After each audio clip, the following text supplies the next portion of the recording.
Here we go. It's steak time. This is a very hot pan and our oil will.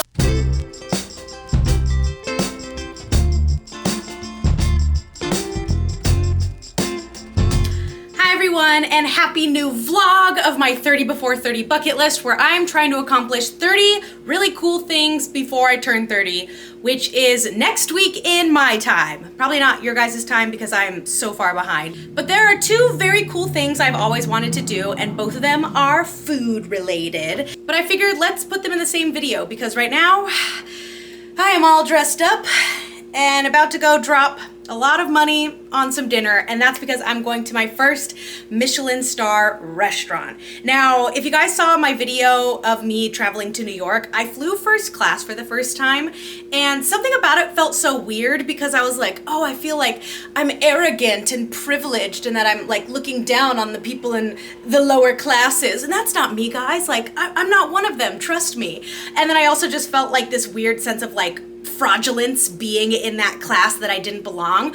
But after I posted that video, so many people messaged me and said like, hey, keep in mind a lot of other people were there probably for their first time and were excited, or that they're sent there for work, or they travel all the time, or they're getting free upgrades, that the first class aspect of it wasn't really a wow factor to them. And it kind of changed my perspective in terms of going into this Michelin star restaurant, because I always saved that as like the peak of luxury. Like that is for a 20-year anniversary dinner, or, you know, treating yourself when you got that big $100,000 promotion, you know? It's not something that you just do on a Friday, but a lot of people do. Like foodies go out to eat to Michelin star restaurants. But I had to remind myself, a lot of the people going to eat there are celebrating something fun, whether it's their 30th birthday, whether it's anniversaries or birthdays. So I feel less like a fraud now after going to that first class experience, because it's more of just like everybody's doing it for their own reason, so you don't need to feel weird that you're doing it too. All that to say, we're gonna go spend a lot of money on a dinner tonight, so let's head on over there. Okay, here's the final outfit. I'm wearing heels. I'm Ubering, so it's okay. I won't need to walk in them that much because that'll be a problem. I have a green dress on and then a blazer because I couldn't figure out, like, I don't know how to dress like fancy and it's too hot to wear like a coat, but I don't like sleeveless, but like I figured I'll have a little moment when I take off my blazer and like I'm just eating dinner alone in my dress. Did I mention I'm doing this alone? It's my birthday present to myself. And a big part of that is because I want to enjoy the food on my own accord. I don't want to have to worry about conversation. I want to really make it all about the food and fully immerse myself into it. So by doing that, I gotta wear some high heels. Okay, now the Uber's coming, now we can go. So we're in downtown LA, headed to Orsa and Winston, an Italian-Japanese restaurant with 1 Michelin star. I arrived for my 5 o'clock reservation and was the only guest in the restaurant, which was quaint but very cute. So the menu is 5 courses, but I'm told you'll also receive additional gifts from the kitchen. The menu was not descriptive at all, because I guess the server explains all the details of each dish, but as a result, I barely remembered anything I ate, so bear with me. The first course was a gift from the chef, and I don't remember what it was at all, but I ate the whole thing. Then our next course was crudo with oranges and radishes, and this was very dainty, light, and refreshing. And at this point, I did get a little camera shy because I was still the only one in the restaurant, and I felt, I guess, pressure from like the server and the chef who were just staring, so that's why I'm voicing over right now. I got another gift from the kitchen, which was the most delicious scallop ever. I ate every last bit, and it's been 45 minutes, and I'm still the only one here. But the next course was our vegetables, and that's all the menu said, so I don't remember what this was specifically, but I ate it all as another table finally arrived. Then came our pasta dish, and again, I'm so sorry, I don't remember anything about this except that it was pretty good and tasted very natural and fresh from the garden. This dish was my favorite. It was another gift from the kitchen, and it was a rice seafood porridge, and it was to die for. Then came another course I have zero recollection of, and then came our fish course of salmon, I guess? I was eating good, that's all you need to know. Then they brought out another gift, which was maybe a cornbread situation, very tasty, and then another kitchen gift of a peach with some yum sauce. You guys, I was so stuffed at this point, but it was time for dessert, which they brought out with a birthday candle. So sweet. I don't remember what this was because the menu just says sweet, and that about describes this course, as well as the final gift from the chef, which was a chocolate-covered coconut cookie. And that was my Michelin-starred dinner. Hi, we are back from the Michelin star dinner experience, and boy do I have some thoughts. Thought number one is it took so long. I was there for 2.5 hours by myself. I would say my overall thoughts is I am not a foodie, and I don't think paying that much money for food is worth it. I spent $200 on my courses, and it was 5 built-in courses plus those 5 extra additional courses, and I'm not sure how many bonus courses I got versus everyone else, but $200 for all of that. Mind you, I was stuffed. I was full, everything was delicious, but all I kept thinking about was the guilt of, I don't have $200 to be spending on food. Like, it's just gonna disappear. Like, what else could I have spent that $200 on?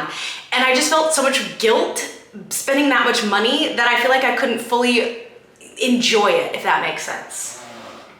I, of course, felt pretty uncomfortable that I was like one of the only ones there for like an hour, as you guys saw, but I think it was just because I couldn't hide behind the fact that I wanted to like film everything. I planned on full-on vlogging and being like, okay guys, for this course we have this, this, and this. But I felt like it was just the chefs and the waiters just like watching and listening to me that I was like, oh man, like there's not enough chitter chatter in the restaurant for me to get away with that. So I'll just video and voice over later. And the food, to me, here's my thoughts on food. Anytime I eat like an expensive meal or a delicious meal, I never remember the food itself. I only ever remember the experience. So some of my like most memorable restaurant experiences are when it's like a silly themed restaurant or where I'm on my way to a really important event. And it's like, hey, remember that time we went to Yard House before seeing Book of Mormon? Oh, Book of Mormon was so good. I remember we went to Yard House. I don't have like very memorable food experiences to where it warrants spending that much on dinner. So for me, the memorable part of this was that it was an expensive Michelin star restaurant. Ask me in a week what I ate and I'll be like, maybe there were scallops. The seafood porridge was actually pretty good, but like, it was only memorable in that moment. And that's not an experience I take away with me versus like doing an activity, going to an event. I'm just not a foodie. I'm just not a foodie. That's all it is. And I thought going to a Michelin star restaurant might change my mind and might make me like, I get it now. I get why people spend hundreds of dollars on food and they seek out these chefs. I understand it, but I don't relate, if that makes sense. I don't know. So I'm glad I did this bucket list item because it reinforced that food isn't a priority for me. I eat to live, I don't live to eat, and I would have been just as satisfied going to a burger joint down the street and paying 20 bucks rather than adding an extra 0 to that number. So good to know. If you guys are foodies, definitely check out Orsa Winston. They were terrific, great service, absolutely delicious. They're in downtown LA, and they had a set menu and a set price, which was nice because then you know what you're getting and you can just relax and not have to tally things up in your head. That's also without the wine package. That's without any other beverage. So get that Christmas bonus before going. But crossing this one off my list, so we did that at least. Michelin star, baby. I'm spending too much money on this list. All right, goodbye.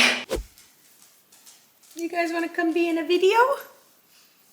You want to come be in a video? Hi friends, I'm currently in Las Vegas, Nevada because I am dog sitting these 2 twins right here. This is Shay and this is Duffy, and they're little poodle twins. I am house sitting for my aunt while my mom and my aunt go on a cruise to Alaska. How rude. Anyway, that's what the scene is. But since I've been traveling a lot lately and eating a lot of food, drinking a lot of fun cocktails, and since I've had my Michelin star restaurant experience, I've been thinking a lot more about food and how my initial thoughts may not have been as appreciative for the work that went into that Michelin star restaurant. So I am here in town and a lot of my cousins are in town, and I told them, hey, one of the other bucket list items that I have is to actually go to a cooking class. And this is kind of the perfect timing because I feel like going to an actual cooking class and making a meal from scratch, but like a nice meal, not just like a top ramen or a shake and bake type situation, will really help me appreciate food more and maybe get a little bit more out of my Michelin star experience, post-experience, if that makes sense. So my cousins and I signed up for a cooking class, so let's head on over and chef it up in the kitchen. Wrist twitching in the kitchen like a stir fry.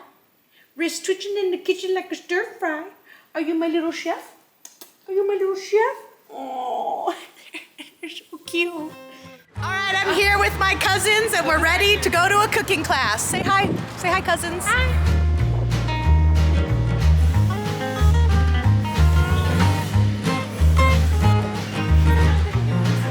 Riley, where are we? Sur la Table. Sur la Table.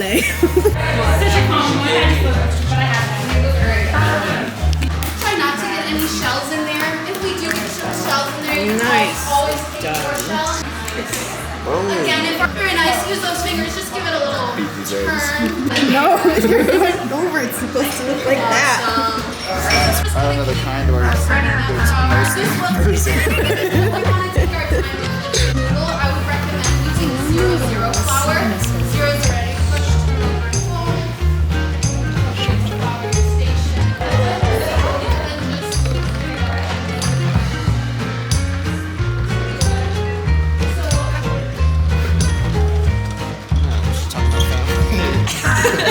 We're a family. Sur la Table, delectable. What were those words you guys were saying? Smile, smile. I just caught my finger. Oh, God. Halftime check-in. How you feeling? Chilling. Chilling? Chelsea? Good? Good.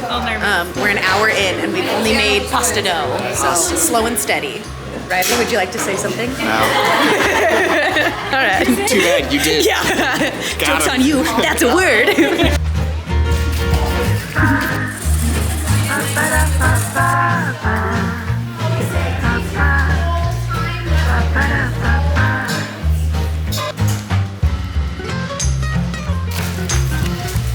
go ahead and peel that first layer of paper and scallion off. If you do pull the I'm trying. I'm doing the best I can. Halfway through, I'm definitely more of the moral support of the team, but they're crushing it. Chelsea, she's a real chef. Gotcha. Here we go. It's steak time. This is a very hot pan and our oil will.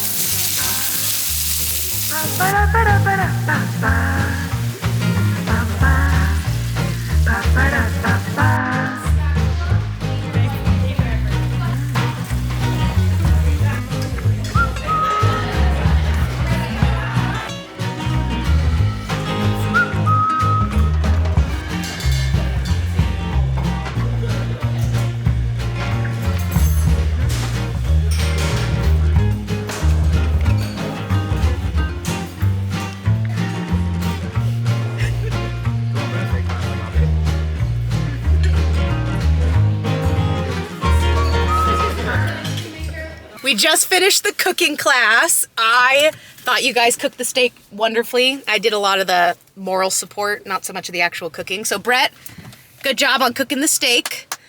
Pasta was great, but the best part I think was probably the ice cream, and we didn't even make that. What'd you like, Riley? The ice cream was the best. Ice cream? You guys? Ice cream. Ice cream. Maybe we're just not good at cooking. But we Speak did for it. yourself. Yeah, cheerleader. Jeez. Well, thank you guys for coming to a cooking class with me. No, it's Say fun. say toodles.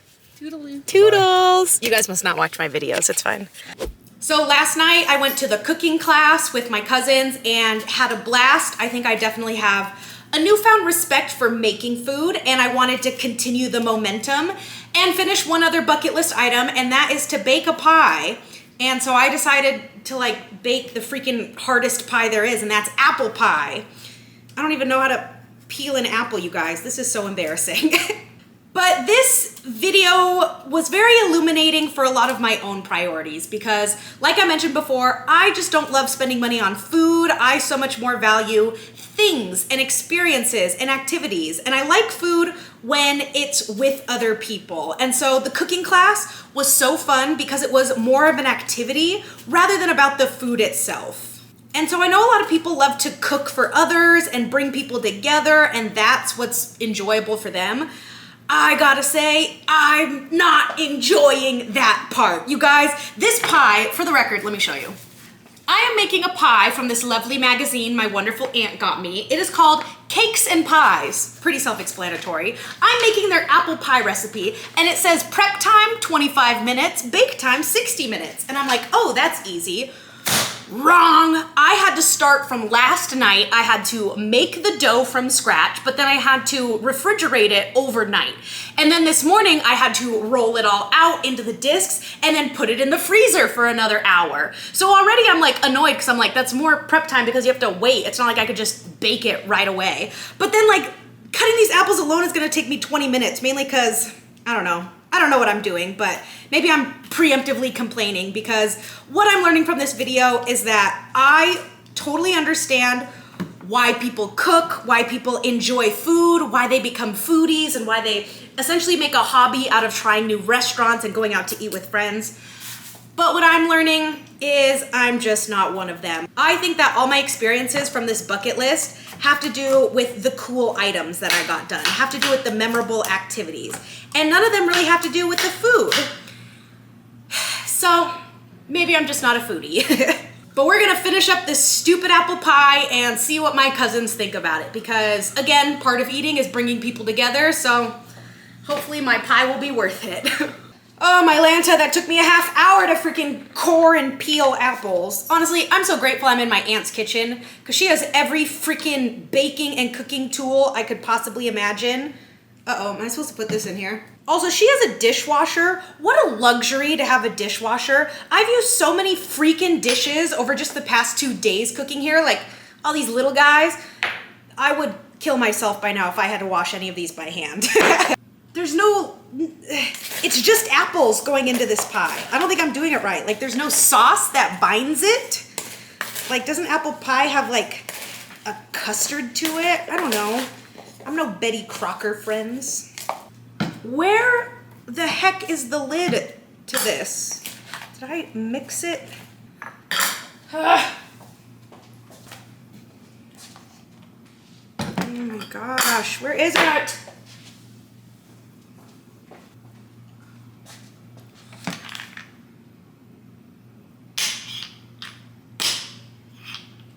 Was it really under there like a freaking magic trick? Oh my goodness. Baking is supposed to be zen, and I'm trying to stay zen. Here is my frozen pie crust. We're almost done, we're almost done. Do I like flour this or butter this? Just go for it? Okay. I think I have too many apples. Or maybe not a big enough dish. What do I do with all the extra apples? They told me 2.5 pounds. I only needed 1.5 pounds. And Honey Crisps weren't on sale. The Fuji apples were $1 a pound this week. The Honey Crisps, $3.50 a pound. But apparently it needs to be tart and crispy, and that's why I couldn't get the Gala ones. I don't like baking. All right, and here is the final pie. It actually looks pretty good. I'm gonna dig into this later, but I did make a little hand pie with the extra dough and filling that I had, so we can at least taste test it now. Honestly, it tastes a little bland. Could have used more seasoning. I don't know what else you'd season it with, sugar. But it's a pie, and I baked my first pie. So, good enough. Glad I got to cross a lot of these off my bucket list. I had a lot of fun with this one. I had a lot of help from my cousins coming with me to my cooking class. But I don't know, you guys. Maybe I'm just not a foodie. But I'll see you in the next video. Toodles!